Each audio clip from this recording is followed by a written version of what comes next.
والسابقون الأولون من المهاجرين والأنصار والذين اتبعوهم بإحسان رضي الله عنهم ورضوا عنه. Apa hanya agama Islam yang paling benar di antara agama lainnya? Boleh dijelaskan dan minta perbandingannya, Ustaz. Kebetulan ini pertanyaan anak saya yang di kelas 3 SD dan kebetulan juga sedang berada di sini. Tentu saja, agama Islam itu bukan agama baru. Agama Islam bukan agama baru. Agama Islam satu-satunya agama yang Allah turunkan dari langit namanya Islam. Dari zaman Nabi Adam sampai Nabi Muhammad SAW sama namanya agama Islam. Agama Islam ini yang dibawa oleh para nabi-nabi isinya adalah beriman kepada Allah dan beriman kepada semua yang Allah suruh imani termasuk nabi-nabi dan rasul.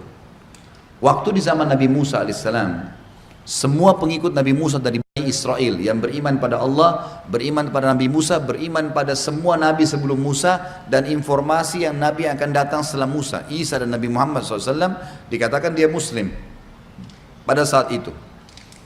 Setelah datang Nabi Isa alaihissalam di lokasi dakwah yang sama, dan ini pernah saya jelaskan di Minhajul Muslim pada saat kita bahas masalah iman kepada Rasul-Rasul.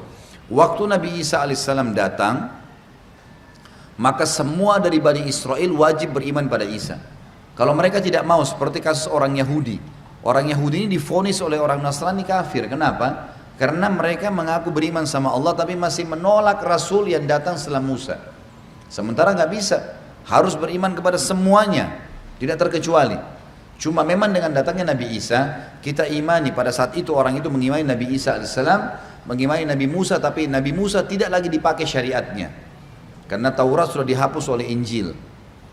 Semua pengikut Nabi Isa pada saat itu yang beriman pada Allah, beriman pada semua nabi-nabi yang disampaikan oleh Nabi Isa dan sebelumnya, dan juga datang setelahnya Nabi Muhammad SAW dijelaskan dalam surah Shad, ya, dalam surah Safat kalau tidak salah, ya, yang menjelaskan Nabi Isa mengatakan, A'udzubillahi minasyaitonirrajim wa idz qala Isa ibn Maryam ya bani Israil inni rasulullahi ilaikum musaddiqan lima baina yadayya minat taurati wa mubasysyiran bi rasulin ya'ti min ba'di ismuhu Ahmad.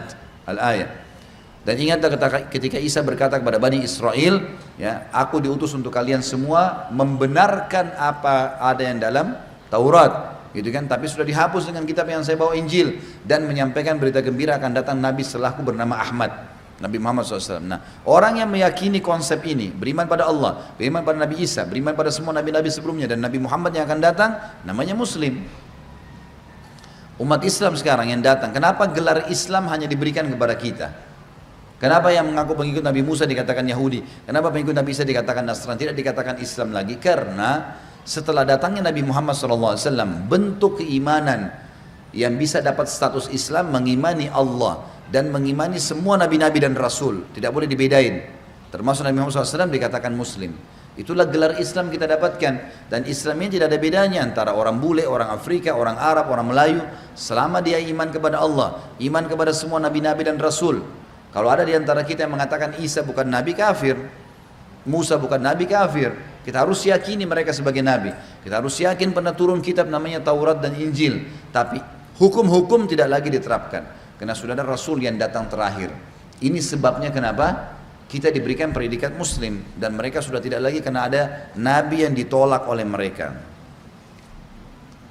Ini bisa dibaca, tentunya ibu nanti bisa bacain anaknya. Sama-sama buka Quran di rumah. Al-Imran ayat 19. Al-Imran ayat 85. Ini semua menjelaskan tentang kebenaran Islam. Dan juga ada Al-Ma'idah ayat 3 menjelaskan kesempurnaan agama Islam di tengah-tengah ayatnya. Apakah anak bisa membawa orang tuanya ke surga? Bisa. Apalagi kalau anaknya meninggal sebelum balik. Itu menjadi sebuah karunia yang luar biasa. Karena Nabi SAW pernah keluar dari masjid meramas baju seorang sahabat dengan sangat keras sampai sahabat itu kaget. Lalu kemudian Nabi SAW mengatakan, sungguh, ya, demi zat yang ubun-ubunku dalam genggamannya, seseorang di antara kalian akan dipegang badannya oleh anaknya yang mati sebelum balik seperti saya memegang bajumu sekarang, sampai mereka bersama-sama dimasukkan ke dalam surga.